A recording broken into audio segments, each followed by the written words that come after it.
मैं अभी भी एडवाइस करूँगा कि टियर 2 सिटीज़ और टियर 3 सिटीज़ में real estate will give reasonable returns in comparison to other asset class. Financial literacy में पहले ये समझ में आना चाहिए लोगों को कि first thing is the importance of creating wealth. So creating centres which is near to their home is an ideal way to sustain in the longer run. Clubbing it with opportunities, जैसे नए ideas आ रहे हैं जो मुझे समझ में आ रहा है, माइक्रोमिट्टी जैसी कंपनी है जो ऐसे नए नए आइडियाज़ लेके अगर आ रहे हैं तो अगर ये अपॉर्चुनिटीज़ क्रिएट कर देंगे, I think we can stop that way. और अपने शहर के प्रति अगर इश्क हो जाए तो आप समझ लें उस शहर की प्रगति अपने आप नेचुरल ऑटो मोड में हो जाएगी। तो अगर ये माइंडसेट परिवर्तन आ गया है, then Indore is all set to गो।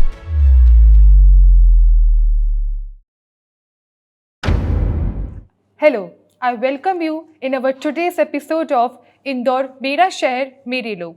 आज के एपिसोड में आप देखेंगे एक कॉन्वर्जेशन चार्टर्ड अकाउंटेंट नवीन खंडेलवाल जी के साथ। चार्टर्ड अकाउंटेंट से आप समझ ही गए होंगे कि आज के एपिसोड में आपको एक्सपोजर मिलेगा फाइनेंशियल लिटरेसी, इन्वेस्टमेंट एवेन्यूज और लॉन्ग टर्म वेल्थ बिल्डिंग के बारे में। नवीन खंडेलवाल जी को 20 इयर्स का एक्सपीरियंस है कॉर्पोरेट रिस्ट्रक्चरिंग, इंसॉल्वेंसी मैटर्स और वैल्यूएशंस में। इसी के साथ वो इंदौर मैनेजमेंट एसोसिएशन के प्रेसिडेंट और स्टार्टअप्स के मेंटोर भी हैं। तो आइए शुरू करते हैं आज का episode. Hello sir, thank you Indore मेरा शहर मेरे लोग में हमसे जुड़ने के लिए। हम स्टार्ट करते हैं सर। तो सबसे पहले हम आपसे जानना चाहेंगे कि इंदौर को एज अ डेवलपिंग सिटी आप कैसे ग्रो करते हुए देखते हैं?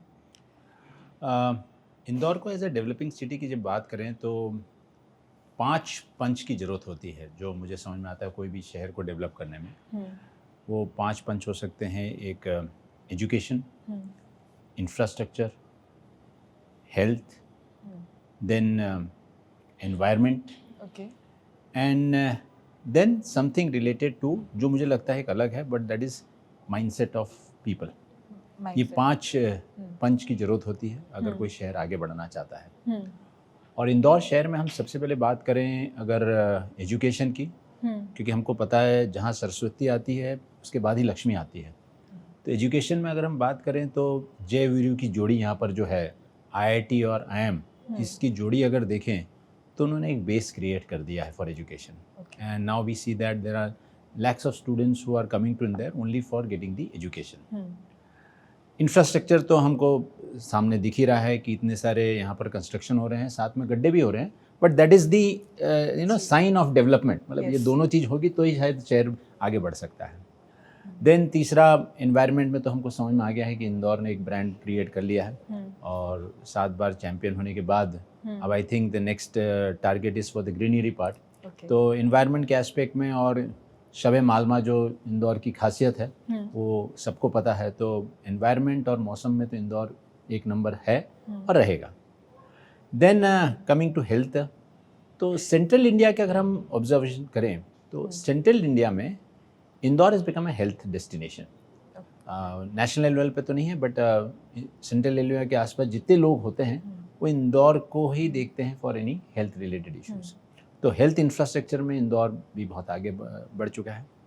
और एक आखिरी जो बहुत ज़रूरी होता है कोई भी शहर को आगे बढ़ाने के लिए, वो होता है लोगों, जो यहाँ पर शहर में लोग हैं उनके मन में बदलाव जी। और इंदौर ऐसा शहर है जहाँ पर लोगों में ये एक ज्वाला और अंदर से अग्नि आ गई है कि वो कुछ चेंज देखना चाहते हैं। And that is why they are coming out more openly and accepting and adapting to the changes. So अगर ये mindset परिवर्तन आ गया है, then Indore is all set to go. तो मेरे ख्याल से धुआं हो, इत्र हो या मोहब्बत हो, उनको रोका नहीं जा सकता और इंदौर के प्रोग्रेस को भी अब कोई रोक नहीं सकता है, ऐसा मेरा मानना है। आपने क्लीनलीनेस की भी बात कही, तो क्लीनलीनेस में बहुत इन्वेस्ट किया है इंदौर के अथॉरिटीज़ ने। तो ये इन्वेस्टमेंट ने कैसे इंदौर के बिजनेसेस और स्टार्टअप्स को हेल्प किया है? देखिए, इंदौर का एक इमेज रहा है बहुत सालों से और बहुत सालों से वो एक क्रिकेट की फॉर्मेट में जैसे परिवर्तन आया ना, तो इंदौर के शहर में भी यही परिवर्तन आया है। जहाँ पहले इंदौर एक 5 डे क्रिकेट फॉर्मेट में चलता था, स्लो एंड स्टेडी, अपने आराम से चलता था। लेकिन जब से ये स्वच्छता का जो परिवर्तन आया है तो इंदौर ने अपने फॉर्मेट में चेंज किया और वो 50-50 और 20-20 की लीग में आ चुका है. Why I'm saying that because this cleanliness drive initiated by our Prime Minister has brought Indore to the world map. और वर्ल्ड मैप आने के बाद तो आप गूगल में या कहीं पर भी नेविगेट करेंगे क्लीनलीनेस में तो इंदौर का डायरेक्शन दिखाएगा वो. तो इससे क्या हुआ है, एक माइंडसेट परिवर्तन हुआ है in terms of people who are living outside Indore. Indore के शहरों में जो, इंदौर के लोगों में जो हुआ है वो तो हुआ है, बट बाहर जो लोग हैं वो इंदौर को पहचानने लग गए हैं. पहले इंदौर की पहचान शायद एक ट्रेडिशनल वे में देखी जाती थी. नाउ इंदौर की पहचान एक मॉडर्न वे में देखी जाती है. So apart from the food culture and the love for food, now it is love for cleanliness, and that has helped Indore to gain mileage in terms of different aspects. Okay. पहला aspect की हम बात करें तो it has attracted lot of attention, है ना. तो किसी भी चीज़ को अगर हमें आगे बढ़ाना हो, वो शहर हो, इंसान हो, प्रोडक्ट हो, बिजनेस हो, तो पहले हमें अटेंशन ग्रैब करना पड़ता है. Okay. तो एक ये सुंदरता का कपड़ा पहना है इंदौर शहर ने अट्रैक्शन करने के लिए, तो it has gain lot of attraction. Attraction grab करने के बाद जब लोग यहाँ पर आए तो उनको लगा कि यार yes, Indore has made a mark and it has been made a difference in the lives. तो जब ऐसा फील हुआ तो I think after getting the attraction lot of people have started investing and living in Indore. Yes. तो जब investing और living होता है तो ध्यान रखें, जब भी कोई कहीं पर भी शहर में इन्वेस्टमेंट आता है, it brings in lot of value addition in terms of economic growth, in terms of the growth of the city, in terms of the growth of the people who are living out here. तो जब ये ऐसा होता है ना तो एक concept होता है हमारे इकोनॉमीज में, इकोनॉमी के कॉन्सेप्ट में सर्कुलर इकोनॉमी होती है. सर्कुलर इकोनॉमी क्या होता है कि वहीं का पैसा वहीं वापस आके आ जाए तो ये शहर के लिए बहुत अच्छी बात होती है. तो क्लीनलीनेस और ग्रीन ड्राइव जो अगर हमारा गवर्नमेंट ने लिया है, इससे सबसे बड़ा फ़ायदा क्या होगा, बाहर का पैसा हमारे शहर में आएगा और शहर के इकोनॉमिक ग्रोथ के साथ ये सर्कुलर इकोनॉमी में अगर चला गया तो इंदौर शहर ही बढ़ता जाएगा और ये शहर से पैसा बाहर नहीं जाएगा. तो जब ये होने लगेगा तो इंदौर में जितने लोग रह रहे हैं उनका mindset towards entrepreneurship, towards business, towards growth आ जाएगा. एंड एक सबसे बड़ा एलिमेंट जो चेंज होगा, जब ये सब चीज़ सामने दिखने लग जाती है ना, तो इंसान में रिस्क टेकिंग कैपेबिलिटी बढ़ जाती है ना. और मैं मानता हूँ जहाँ रिस्क है वहाँ इश्क भी होता है, और अपने शहर के प्रति अगर इश्क हो जाए तो आप समझ लें उस शहर की प्रगति अपने आप नेचुरल ऑटो मोड में हो जाएगी. तो रिस्क एपेटाइट बढ़ाना एक इस क्लीनलीनेस का एक बहुत बड़ा रोल है, और वो रिस्क एपेटाइट बढ़ गया है और मैं मानता हूँ ये इंदौर को अब नेक्स्ट लेवल पे पहुँच जाएगा, जो कम्पीट कराएगा इसको दूसरे शहरों से. आप इंदौर, अपने देश में जितने दूसरे शहर हैं, आप कहीं पर भी चले जाएं और रैंकिंग करेंगे, भले जितने पेपर्स या मीडिया में रैंकिंग आती हो, मैं तो मानता हूं कि इंदौर टॉप में ही है अभी. आपने इंदौर में सर कोई प्रॉमिसिंग स्टार्टअप्स देखे हैं क्या? देखिए, स्पेसिफिक मैं किसी स्टार्टअप्स को तो नहीं प्रमोट करूंगा या नाम नहीं लूँगा, बट मैं बहुत सारे स्टार्टअप से एसोसिएटेड हूँ और मैंने ऐसे देखा है कि इंदौर का इकोसिस्टम जो स्टार्टअप्स के इर्द गिर्द घूमता है, उसमें बहुत ड्रास्टिक चेंज आया है. 10 years back when we used to talk about startup funding ideas, probably people were not accepting that fact that Indore से भी कोई एक बड़ा डिसरप्टिव आइडिया आ सकता है जो पूरे देश को या ग्लोबल लेवल पे रीच कर सकता है. But now because that ecosystem has developed, when I talk of the ecosystem, तो स्टार्टअप की ecosystem it starts from the thought of getting into the world of startups, taking that risk, idea generation, then going to the market, building up that startup fund and all these issues. तो ये पूरा ecosystem अब develop हो चुका है. तो जितने startups Indore में 10 साल पहले शुरुआत की थी, आज वो एक अच्छे लेवल पे आ चुके हैं, ऐसा मेरा मानना है. And this all because Indore has given them that right kind of structure, right kind of mentors which are very important, right kind of the ability to go to the global level with the kind of network which Indore has provided.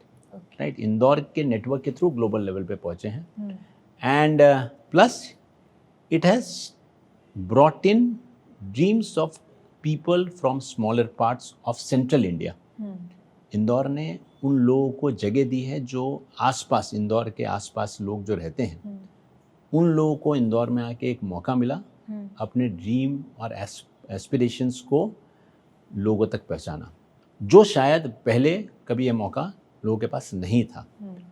तो आज की date में इंदौर में ऐसे बहुत सारे startups हैं, though they are working in small aspects, but we know छोटे कदम और बड़े इरादे ये इंदौर को सफल बनाएंगे.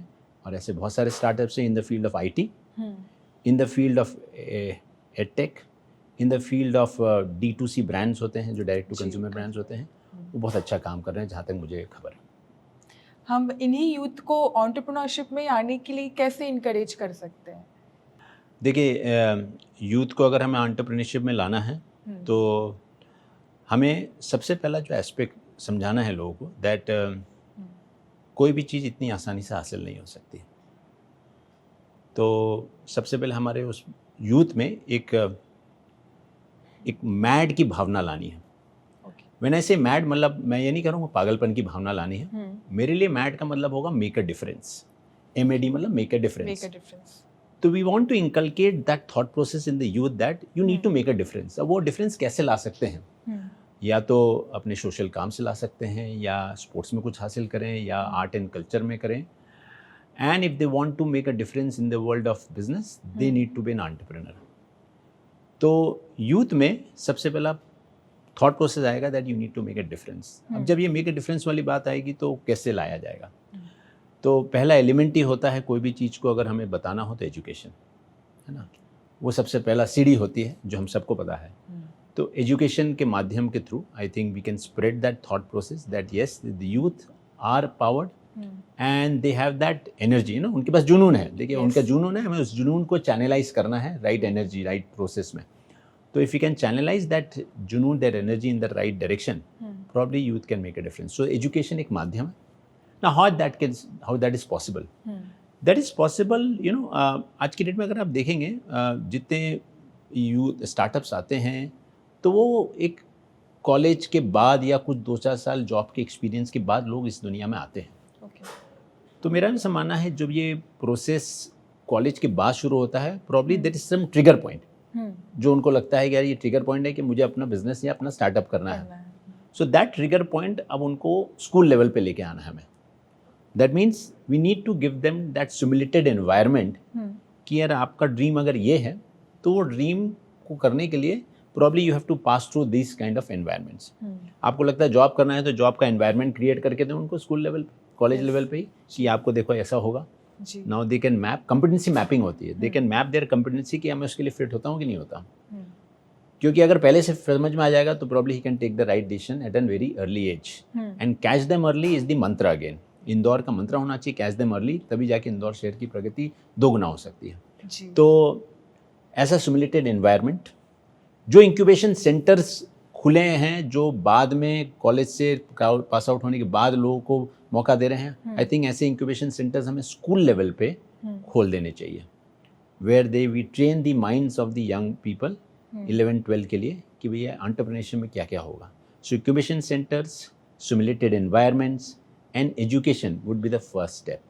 जिस दिन ये अगर हो गया तो आप देखेंगे आने वाले दौर में जहां हम सुनते हैं कि कॉलेज ड्रॉप आउट, वेदर वो मार्क जुकरबर्ग हो या बिल गेट्स हो, कॉलेज ड्रॉप आउट करने के बाद उन्हें वर्ल्ड क्लास प्रोडक्ट बनाए. आने वाले समय में इंडिया से कहानी निकलेगी कि स्कूल का ड्रॉप आउट ने इतनी बड़ी एम्पायर क्रिएट किया है. बिल्कुल. हमारे इंदौर से काफ़ी ब्रेन ड्रेन भी हो रहा है, लोग बाहर जाते हैं, तो इसे रोकने के लिए हम क्या कर सकते हैं? ब्रेन ड्रेन को रोकने के लिए देखिए, ब्रेन ड्रेन के कुछ रीजंस होंगे. हम पहले वो एनालाइज कर लें what could be the possible reasons. In terms of education, पहला जिसके लिए लोग बाहर जाते होंगे. Now once they move out for education purpose, so the youth when they move out, I think that is the right age when we need to mould their minds. उस समय उनका माइंड बड़ा निम्बल होता है और उसको हम किसी भी डायरेक्शन में ले जा सकते हैं. Therefore, what we need to do is to club the movement of the students going out from Indore for higher education. अगर हमने ये हासिल कर लिया, and which Indore has got all the capability and the infrastructure and the facilities to provide higher education. But anyway, हम अगर बात करें इंदौर से या इंदौर से बाहर या अपने देश से बाहर अगर जा रहे हैं for whatever reasons, so creating a world class institution at Indore of similar capability, if that is possible, which looks a very distant possibility, तो वो एक रीज़न हो सकता, वो एक हम स्टेप ले सकते हैं. द सेकेंड कुड बी, देखिए इंदौर का एक चार्म, हर शहर का एक चार्म होता है.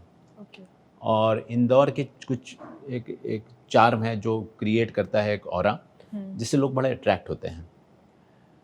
तो वो चार्म हमें लोगों के दिमाग में पहुंचाना पड़ेगा. And that charm is what? The ease of living, the good facilities, access to facilities, the comfort zone of living in your own city. Because अगर आप जब देखें आज की डेट में जो recent examples हो रहे हैं जो मैं बता रहा हूँ, be it Bangladesh, be it Russia, be it in Israel, be it in Europe, be it in Canada, अगर आप इन सब देशों में देखेंगे वहाँ पर सबसे बड़ा प्रॉब्लम इज़ इमिग्रेशन, है ना. और जितने भी इमिग्रेटेड लोग हैं उनके प्रति जो वहाँ पर भावना आ रही है, that is not a good sign.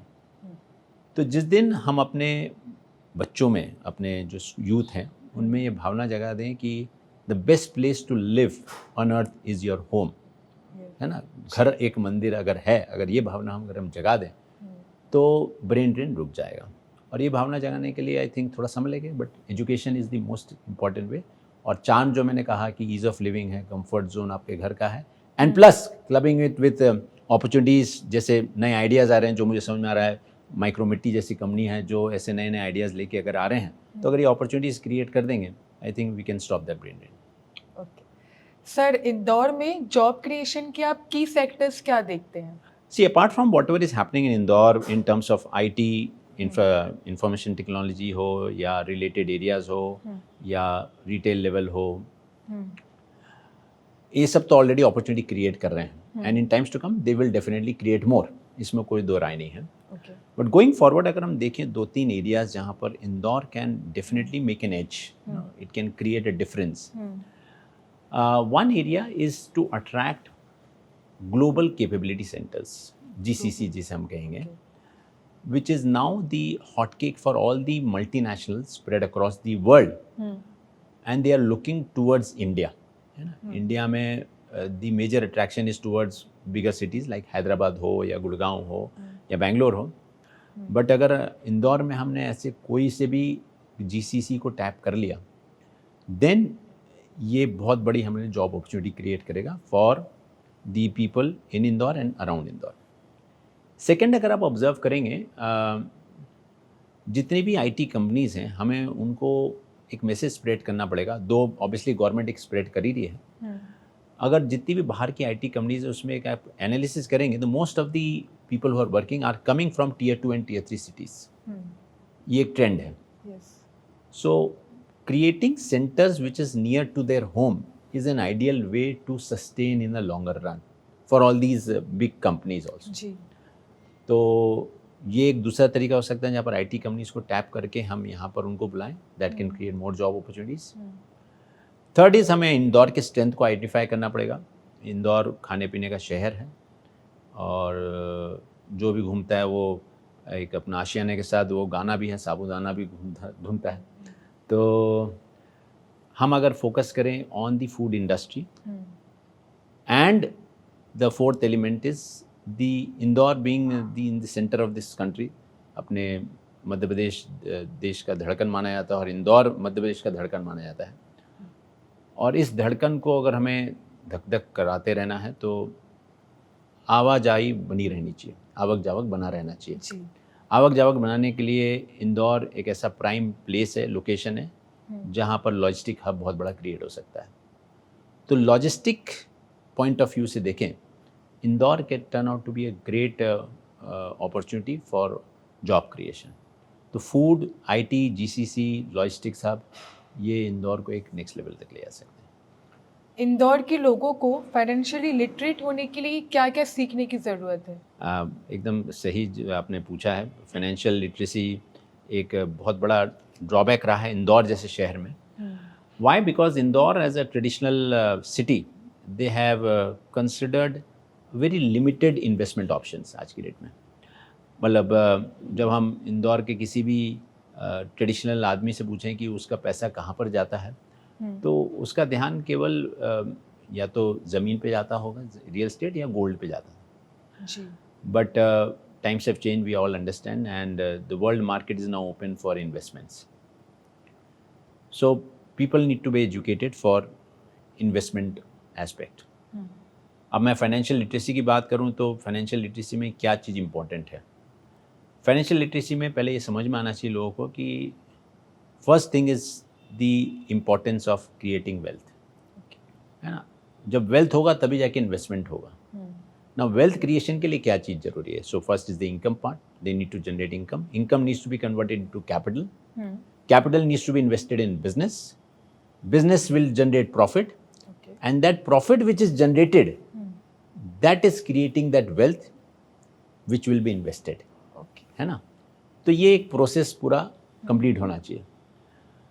तो जब ये सब एवेन्यूज खुल गए इंदौर में, इनकम जनरेशन के, कैपिटल इन्वेस्टमेंट के, सब आ चुके हैं, now people need to have a proper understanding that what are the avenues for creating that wealth.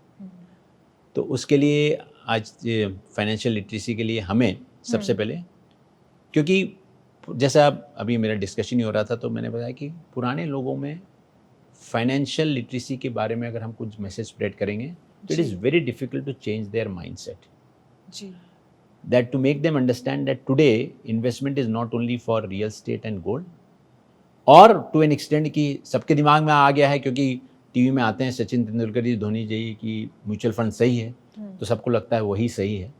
तो ऐसा नहीं है कि दुनिया में केवल यही 3 इन्वेस्टमेंट ऑप्शन है या इक्विटी एक इन्वेस्टमेंट ऑप्शन है। आज के डेट में इन्वेस्टमेंट ऑप्शन बहुत सारे आ चुके हैं। So people need to understand the difference between income, saving, budgeting, wealth creation. First point of difference. जब ये बेसिक चीज़ें सिखाई जाएंगी तो फिर हम बात करेंगे different ways of wealth creation, और वेल्थ क्रिएशन के अलग अलग process, avenues. It's not only limited to 3-4 avenues, there are multiple avenues. तो ये चीज़ करने के लिए आई थिंक जैसे गवर्नमेंट ने क्लीनलीनेस ड्राइव लिया, गवर्नमेंट ने ग्रीनरी का ड्राइव लिया, वैसे ही मैं गवर्नमेंट से तो नहीं कहूँगा, बट मेरा मानना है कि इंदौर के शहर के जो लोग, पढ़े लिखे लोग हैं, उनको एक ड्राइव चलानी चाहिए फॉर फाइनेंशियल लिटरेसी। जब वो ये ड्राइव एक मुहिम, जैसे अगर आप पेपर में रोज पढ़ेंगे कि ट्रैफिक के रिगार्डिंग मुहिम चलाई जा रही है, जी, है ना, रोज पौधारोपण किया जा रहा है, जी, तो क्यों ना हम एक दिन ऐसा डिसाइड करें कि आज हम 10,000 बच्चों को फाइनेंशियल लिटरेसी का एक दिन में प्रोग्राम कराएंगे अलग अलग जगह। जैसे एक बार 51 लाख पेड़ों का उन्होंने किया हमारे मंत्री जी ने, तो वैसे एक दिन हम डिसाइड करें और डिसाइड करें कि इस दिन फाइनेंशियल लिटरेसी का स्प्रेड होगा। तो जब ये मुहिम एक जन आंदोलन में बदलेगा तो आप देखें किस तरह से परिवर्तन आएगा। So I think apart from the small steps which we are taking for financial literacy, it requires an collaborative effort from everyone, right from the organization which are working in it, a little bit support from the government, little bit support from the corporate, and then individual people who come together to spread this message of financial literacy. आपने अभी wealth generate के लिए business की बात की, तो इंदौर की startups Indore के वेल्थ क्रिएशन में कैसे कंट्रीब्यूट करते हैं? आई थिंक आने वाले समय में आपको समझ में आएगा that startups are the only way to create wealth. There are two angles to it, right? Okay. Even our government has understood that if we don't support the startups, wealth creation in times to come will be very difficult. The reasons are, first let us understand startups wealth creation के process में कहाँ पर आएंगे। पहला, startups are giving employment, ये हमको समझ में आता है, भले वो नुकसान में हो, but at least they are generating employment for lot many people, right? And that too in mass number, है ना, ऐसा नहीं कि छोटे मोटे कर रहे हैं, mass numbers में कर रहे हैं employment, income generation. Now when income is generated, as I told you, it's a whole cycle, एक पूरा cycle होता है। तो इस साइकिल को कंप्लीट करने के लिए अगर हम होलिस्टिक व्यू लें, 360 डिग्री का व्यू लेंगे एक सर्कल को, तो हम ये देखेंगे तो इस साइकिल के बेसिक सोर्स हमको समझना इनकम जनरेशन होगा। और मैंने बोला यही इनकम वापस जब तक इन्वेस्ट नहीं होगा तब तक वेल्थ जनरेशन नहीं होता।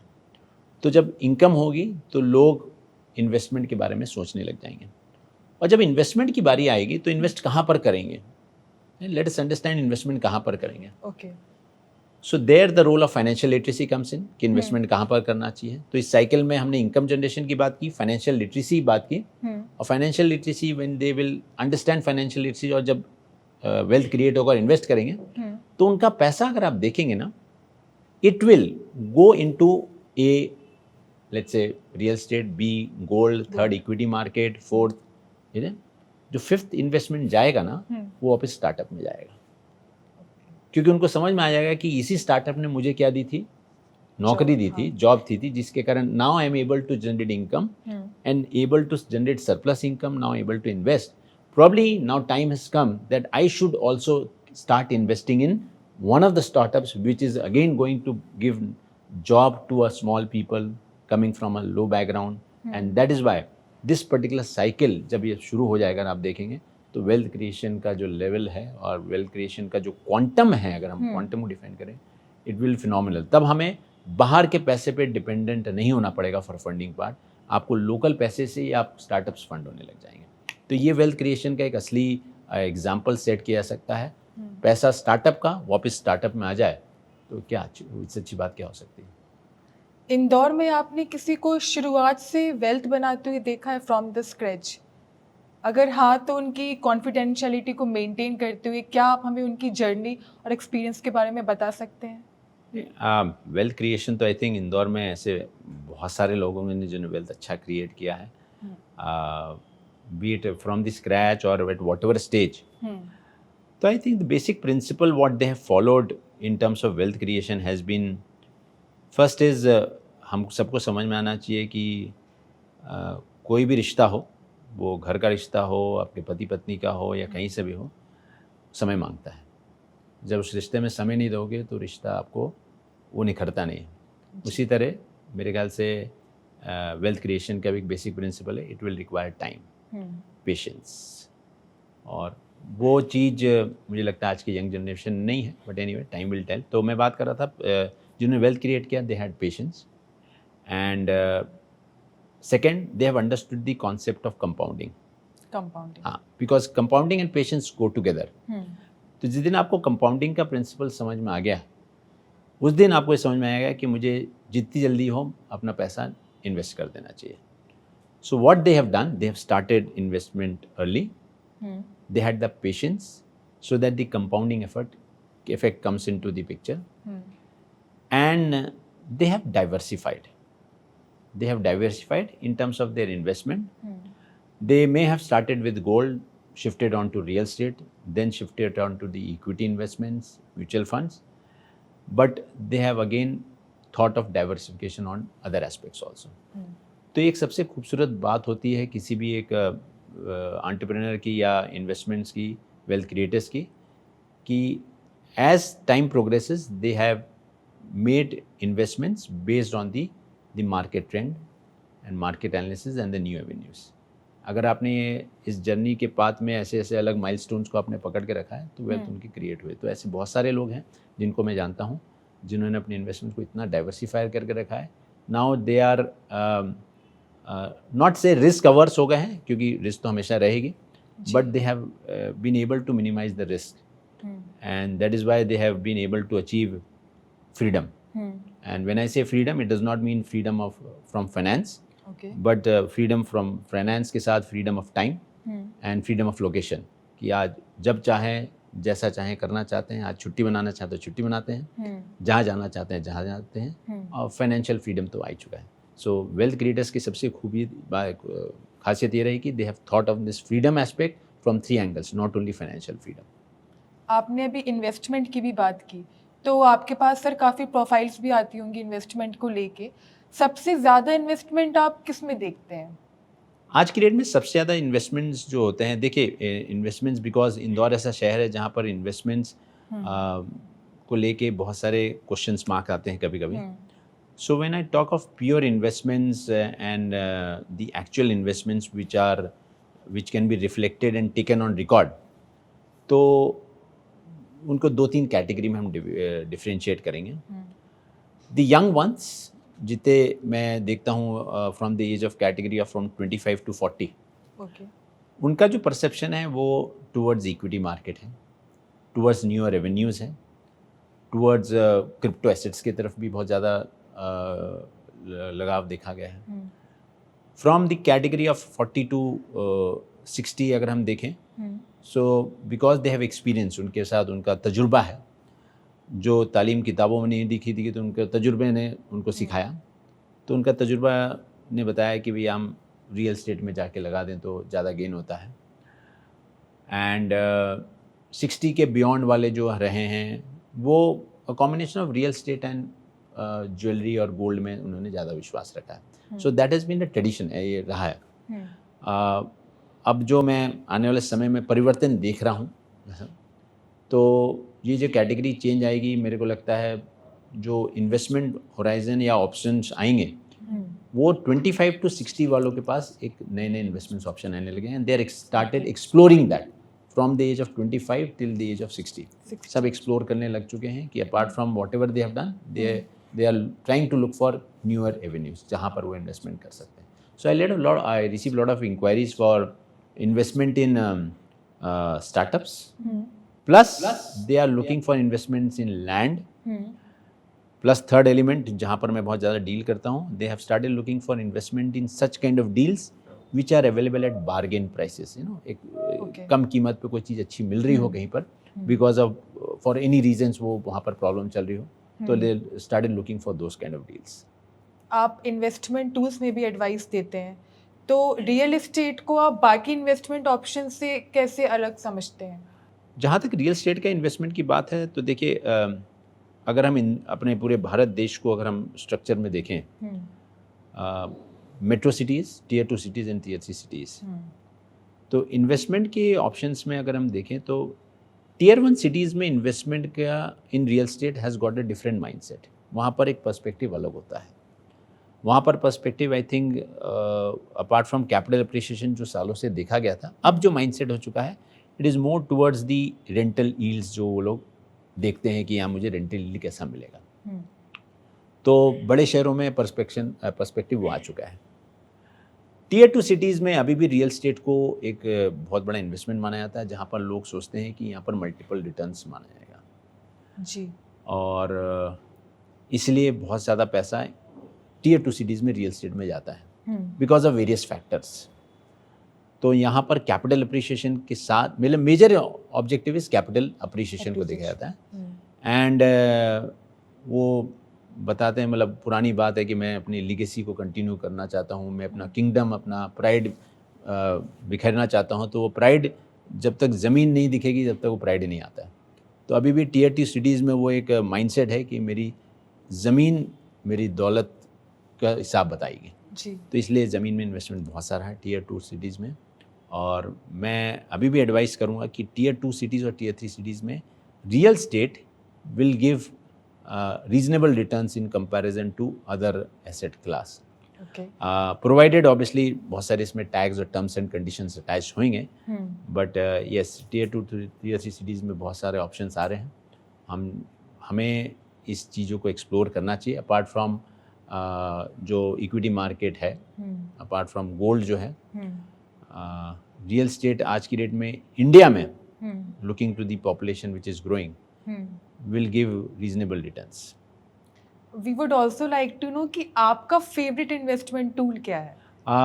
मेरा favourite investment tool has obviously apart from the my wife and the family where I have invested lot of time. तो वो तो इन्वेस्टमेंट टूल रहा है मेरा अभी तक. एंड जो मेरे साथ जो लोग अटैच्ड हैं उसमें बहुत ज़्यादा समय देता हूँ. बट यस, फाइनेंशियली अगर हम बात करें तो initially in my early age I had invested in equity market and directly in the equity market. Gradually now shifted to mutual funds and in between जहाँ जहाँ मुझे मौका मिला और जैसे जैसे मेरे पास कैश फ्लो आता गया, because all these are based on the cash flow situation, I took the opportunity of investing in real estate also. Okay. And let me tell you again, by God's grace, I think देखिए जब chemistry अच्छी और timing सही हो ना तो magic होता है. तो यहाँ पर रियल एस्टेट इन्वेस्टमेंट में टाइमिंग का एक बहुत बड़ा एलिमेंट होता है. जी. कब समय में इन्वेस्टमेंट, किस समय इन्वेस्टमेंट किया है, और केमिस्ट्री इन द सेंस कौन सी जगह पे इन्वेस्टमेंट किया है. तो some few investments in real estate have really given wonderful returns. So that is the best part of real estate investment. And mutual funds have been steady. I don't have a fancy for the glamorous jewelry world. So इसलिए मेरा investment वहाँ पर तो कुछ भी नहीं है. So more focused on real estate and the mutual funds. Long term wealth करने के लिए 3 टिप्स बताइए. लॉन्ग टर्म वेल्थ क्रिएट करने के लिए तो अगेन जैसे मैंने पहले कहा था, start early, that is the best basic principle. Understand the power of compounding. ये मैथमेटिकल कैलकुलेशन जिस दिन आपको समझ में आ जाएगा तो आपको समझ में आएगा कि have to start early. Second element would be सब्र से अच्छी चीज़ कोई नहीं हो सकती. तो have patience for your investments. And third is investment करने के पहले जांच पड़ताल जरूर कर ले. I mean you need to have an informed decision of your investments, not a whimsical or based on only information coming from various other sources. So you need to take a very informed decision. अगर ये 3 चीज़ का अगर समीकरण हो तो I think your investments is going to pay for the long term. Sir, माइक्रोमिट्टी wealth building को लेके काफ़ी कुछ कर रहा है, उसको लेके आपका क्या परसेप्शन है, हमें बताइए. सी व्हाट आई अंडरस्टैंड, माइक्रोमिट्टी जैसे नाम से मुझे आ रहा है कि ये एक माइक्रो लेवल पे जाके हमें कुछ वेल्थ क्रिएशन की बात करेगा. तो आज के जनरेशन में मिट्टी को लेके लगाव तो है, बट मिट्टी को लेके समझ नहीं है कि उस मिट्टी का मायने क्या हो सकता है. हमको समझ में आता है कि हमारे देश की मिट्टी कितनी कीमती है, तो उस कीमत को हमें एनकैश करना है in terms of emotional liking as well as in wealth creation.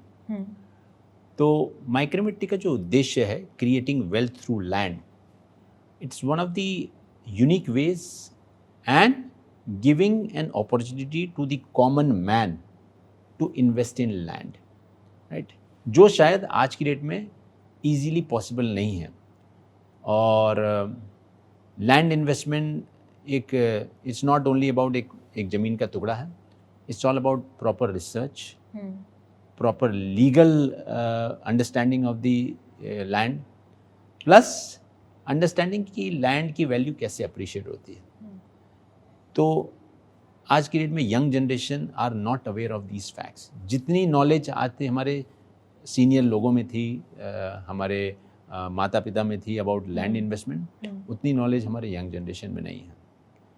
सो माइक्रोमिट्टी का जो भी कॉन्सेप्ट है, आई थिंक यंग जनरेशन के लिए एन आइडियल वे है of investing in land and proudly saying कि मेरे पास भी एक ज़मीन है जी.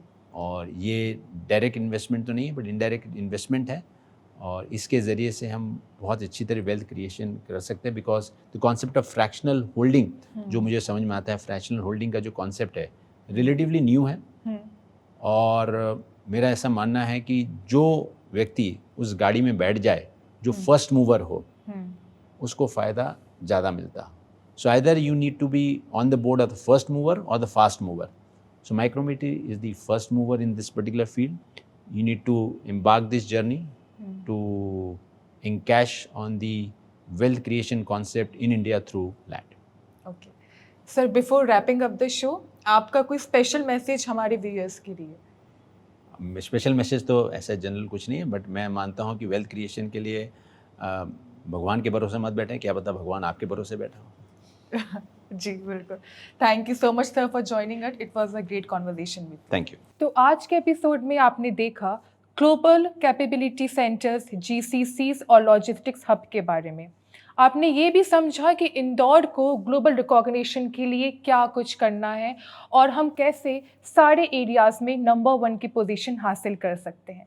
आपको ये एपिसोड कैसा लगा हमें कमेंट्स में ज़रूर बताइए, और अगर आप भी इस एपिसोड का हिस्सा बनना चाहते हैं या अपने किसी फेवरेट को इस शो में देखना चाहते हैं तो हमें नीचे दिए गए नंबर पर मैसेज ज़रूर करिए। मुलाकात होगी आपसे अगले एपिसोड में।